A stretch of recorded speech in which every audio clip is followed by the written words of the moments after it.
People are afraid of the truth because often if you reveal it, it causes conflict in the moment. Telling the truth is definitely an adventure. Seeking for sure, but also telling. Another way of going about it is to just say what you think and see what happens. That's an adventure because you don't know what the outcome is going to be. So look, there's this old idea that it's necessary to have faith in the truth. And so here's a way of thinking about that. Someone asks you a question and you might think, well, here's the outcome I want. And so here's how I'm going to answer that question. So that's one way of approaching it. But another way of approaching it is, you ask me a question, I'm going to think about the answer, and I'm just going to tell you what I think. And it doesn't matter what the outcome is, because I'm willing to see what the outcome will be, predicated on the idea that there isn't a better outcome than the one that truth produces. Even if it's harsh and terrible in the short term, and sometimes it is, it's like there isn't a better way of doing it. Now, you might say, well, how do you know that? And the answer is, well, I don't know that. That's why it's an article of faith. Because I believe, and I believe this deeply, the being that you produce as a consequence of telling the truth is good, by definition, even though it's harsh and often uncomfortable, because you get in trouble. One of the things that I've really learned recently, or learned to articulate better, is that there's a very tight relationship between aspiration and responsibility. The first question might be, do you need to aspire to something? And the answer is, well, yes, because you have to do something. If you just sit there, you'll die. You can't just sit there. You have to go act out in the world. Okay, so act towards what? Well, that's whatever your aspiration is. You have to have an aim. Okay, well, what should the aim be? Well, it should be something worth doing, let's say. Why do something that you don't feel is worth doing? What do you think's worth doing? Well, if you watch other people and you judge when they're doing something worthwhile, you usually judge them positively if you see that they're taking responsibility, at least for themselves. What, do you want to be completely useless so other people have to take care of you? That's pretty pathetic. And maybe you could get your act together so you're taking care of yourself and your family. And maybe you could even do better than that and take care of yourself and your family and your community. Well, good for you. That's responsibility, and that's an aim. Well, here's one of the things that's cool about that, is that your life doesn't have meaning without aspiration or an aim. Okay, so you need a hierarchy of values. There's got to be something at the top. It's got to be something important. If you don't have that, your life doesn't have any meaning. So if you criticize the hierarchy, or even the idea of hierarchy, you destroy the idea of aspiration. And then people have nothing. Well, that's not helpful. People are built for a struggle and they're built for a weight. And you want to take on a heavy burden voluntarily. See if you can put yourself together. See what you can do out in the world while you're waiting to die. It's an all-in game. It better be worthwhile. It took me a long time to understand that belief regulated emotion. So what happens is that if you act out your identity, if you act out your beliefs in the world, and what you want doesn't happen, what happens is that your body defaults into emergency preparation for action. And the reason for that is you've wandered too far away from the campfire, and now you're in the forest, and maybe you're naked. And so what do you do then? And the answer is, well, you don't know what to do. So what do you do when you don't know what to do? And the answer is, you prepare to do everything. And the problem with that is that it's unbelievably draining psychophysiologically. Like, it hurts you. And there's an immense physiological literature detailing the cost of exactly that kind of response. People stay where what they do has the results they want. That's partly why you want to be around people who share your cultural presuppositions. It's very hard on us not to be where we know that what we want is going to happen. We hate that. And no wonder. There are varying degrees of that, obviously. You can really be where you don't know what's going to happen, or you can only be there to some degree. But by and large, we're conservative creatures. Even if we're liberal in temperament, we can't tolerate that much uncertainty. You might ask, well, why? And the answer is, well, because you can be hurt, pain, you can be damaged, you can become intolerably anxious, and you can die. So it's no wonder you're sensitive, or very sensitive, to negative emotion. What do you want in your life?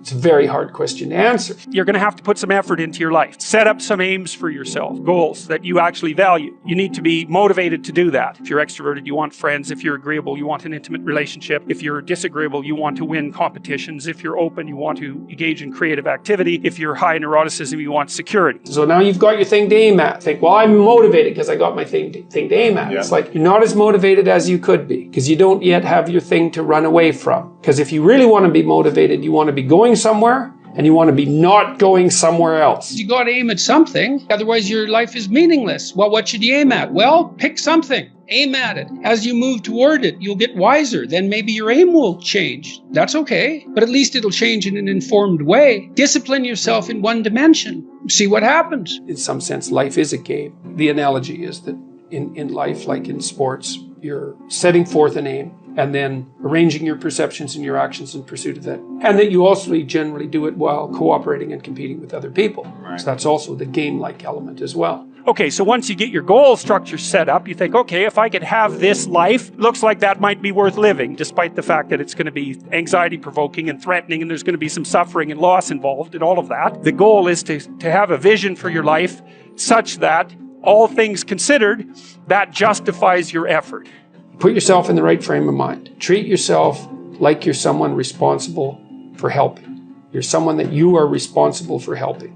So what that means is you have to start from the presupposition that despite all your flaws and insufficiencies, that it's worth having you around and that it would be okay if things were better for you. It's like if you want to have everything you could possibly want and more, then be a good person. The better a person you are, the more likely that is to happen. That doesn't mean that you're completely protected against getting cut off at the knees, but there's no better strategy. Then what do? Well, then you turn down to the micro routines. It's like, okay, well, this is what I'm aiming for. How does that instantiate itself day to day, week to week, month to month? And that's where something like a schedule can be unbelievably useful. Google Calendar. It's like, make a damn schedule and stick to it. Okay, so what's the rule with the schedule? It's not a bloody prison. That's the first thing that people do wrong. They say, well, I don't like to follow a schedule. It's like, well, what kind of schedule are you setting up? Well, I have to do this, then I have to do this, then I have to do this, and then I just go play video games, because who wants to do all these things that I have to do? It's like, wrong. Set the damn schedule up so that you have the day you want. That's the trick. It's like, okay, I've got tomorrow. If I was going to set it up so it was the best possible day I could have, practically speaking, what would it look like? Well, then you schedule that. And obviously there's a bit of responsibility that's going to go along with that, because if you have any sense, one of the things that you're going to insist upon is that at the end of the day, you're not in worse shape than you were than at the beginning of the day, right? Because that's a stupid day. If you have a bunch of those in a row, you just dig yourself a hole and then you bury yourself in it. It's like, sorry, that's just not a good strategy. Now it's okay. Now you got your vision. You're trying to get through a territory you don't understand. And here's your option. No map, a map that's not so good but has some things about it, or a great map. Well, obviously the great map is the thing you want, but the map that's something is way better than the map that's nothing. Plus, as you explore, because of your map, you could start to fill in the details. Let's say you aim at something and you develop some skills along the way, and then you get like a third of the way there and you think, oh, that's not for me. It's like, well, yeah, fair enough, but now you've still got the skills you developed. You know exactly why it's not for you now. And then you can bring that wisdom back, even though it's not perfect, you can bring it back to your next plan. And so as you plan, you get better at planning, which is the crucial thing. So then we say to people, take your positive vision and make it into 8 stateable goals, right? So, and then rank them in a hierarchy, break the goals into incremental goals so that you have a reasonable probability of succeeding within some time frame. That's the other thing. You have to parameterize it with regards to time frame. That's right. And when you're in the zone,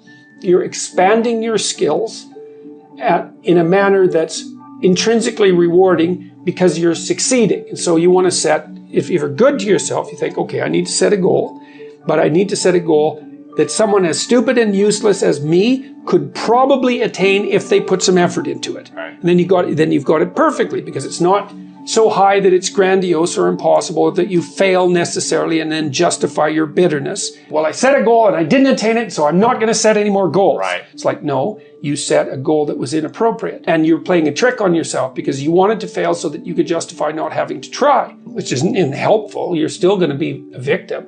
It's like, there's no way out of that, man. So, because life is a challenge that in some sense can't be surmounted. So there's no way out of your problem. But there are certainly proper ways of dealing with it. And then the next thing is, okay, you need a rationale for them, because you're going to have doubts and people are going to put up obstacles. Why would it be good for you? Okay. Why would it be good for your family if you attain that goal? Why would it be good for the broader community? Because if it's a good goal, it should be good for you. That's fine. But if it's a really good goal, it should be good for you in a way that's good for other people. Win-win-win. Yes, exactly. And if you're going to decide what your goals are, why not set up the ones that benefit the largest number of people simultaneously? Yes, if you can do that. You should start with your own concerns because you have to take care of yourself. Basic needs first. Yes, put your own Family. Oxygen mask on, then put your child's oxygen mask on. Yeah, right. And then you can, as you build up the basis of competence locally, you might develop enough skills so that you can expand that outward. And it also gives your goal a certain amount of nobility. And so if someone challenges you and says, well, why are you doing that? That seems stupid. You could say, I'm doing that because it helps me take care of myself, but it benefits my family, and here's the reasons why. And this is the repercussions out into the broader community. People who are putting up objections and doubts aren't armed to deal with that kind of response. Yeah. And then when you have those doubts in your mind that plague you, you say, why am I doing this? Oh yeah, it's because, well, I have to take care of myself, because otherwise I'm pathetic and useless and bitter and cruel, and then I'm going somewhere terrible, so that's a bad idea, and here's how it would help my family, and here's how it would help the community, and that's good enough set of reasons for, unless I can think of better ones. Right. Right. If without better ones, that's good enough.